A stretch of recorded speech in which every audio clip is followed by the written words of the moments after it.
I don't think there's anything that I can say really that's going to change anyone experimenting with drugs, you know. I've spent possibly over 20 years of my life in prison. I'm 39 years of age.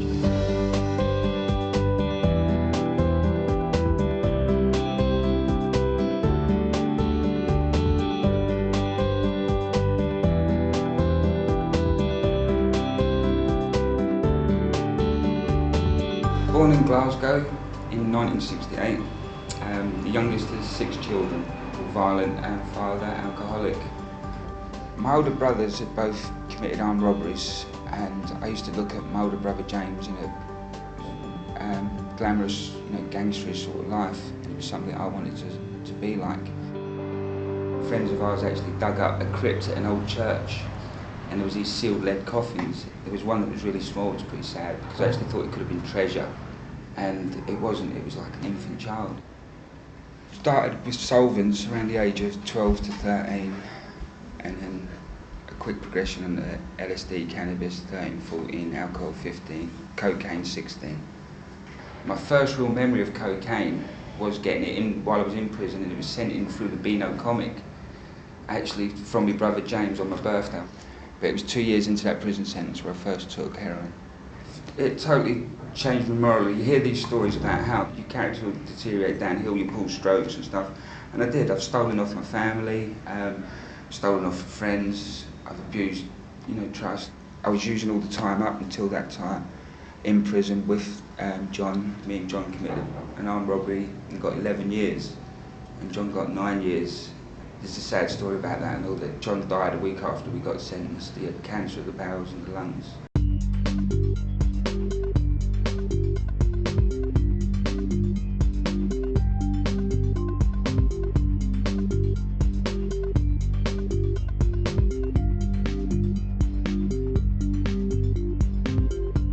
And eventually I carried on using up to a point in Maidstone prison where I escaped. It was an opportunist. I got underneath a lorry. I was above the axle. I found myself in the need for treatment, and the only one available, because I was unlawfully at large, was to seek it abroad somewhere. Looking on the internet, I basically typed in treatment centres. Lots came up from places in Spain, and all of a sudden, boom, there you go. And this is where I heard about Monastery in Thailand. And I'd always been interested in Buddhism, so yeah, it really appealed to me in that way. My family funded it, helped me to get there. They seen the mess I was in, 11 and a half hours I think, or 12 hours to get there. When we drove up to the monastery, a torrential rain, and this was coming, I think, the start of nearly the rainy season in Thailand. Filled out certain papers, documentation, sorted out money, then you were searched, processed, and into the monastery. The monastery in itself is absolutely beautiful, statues 100-odd foot in the air. The Thai guys was confined into their rooms at night. They was locked up, and we was just confined into sort of barracks, billets sort of thing. And at one point I seen in the corner a praying mantis, really quite big. But this really frightened me, and I tried to squish it away with a pillar, a meditation pillar, and the mantis turned around as if to fight the pillar. I'd heard through the press Pete Dockett had been there before. He left after 3 days, and I wanted to leave after 3 days, and I thought, why can't I leave after 3 days? It's because I'm not a celebrity. I wasn't just coming off heroin and crack cocaine, I was also coming off methadone. And a side effect is the lack of sleep. And all the time I was at the monastery, that's what I really struggled with, was the lack of sleep, which led me to try and leave at one point. They didn't want me to leave. I'd signed a contract they said was binding, that you'll abstain from all drugs and dealing in drugs and whatever. And then you started this treatment of twice a day drinking a secret sort of potion, and then you had to drink a big bucket of water until you started vomiting within about a minute or so. As they chained me to inside this locked up room, big sort of room, bars and stuff, they decided they're chaining me to a pillar, and at one point I put the chain round my neck and said, if you do this to me, I'll top myself. I was in a pool of freezing cold water, still tied up in a stress position. Several monks and other visitors coming down to look at me in this way. And I'll never forget, there was one monk, he just came along, looked at me, and he said, we love you, Jerry. Because I had a good rapport, I've actually gone, I love you too. And I just started crying because I actually thought, if they didn't care, they would have just let me go. Well, on the 9th day I left, but as soon as I did leave the grounds, the first thing I got was a bottle of Heineken.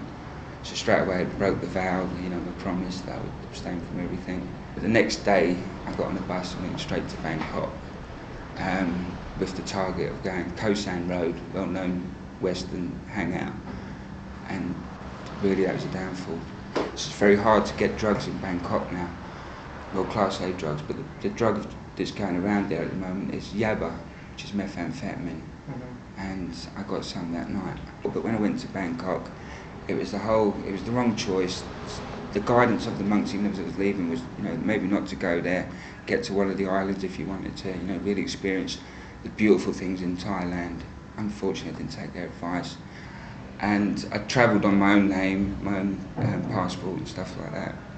And it was just when I was going back into Heathrow, there was a thing over the tannoy, and everyone remained seated before we land, as they'll be doing checks from immigration.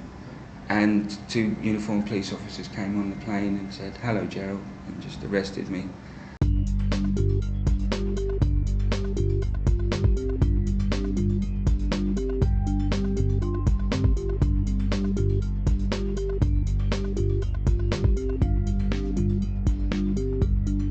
I've been involved with courses running prison, the Forgiveness Project. I wouldn't class myself really as a violent person, but the acts of armed robbery, is violent.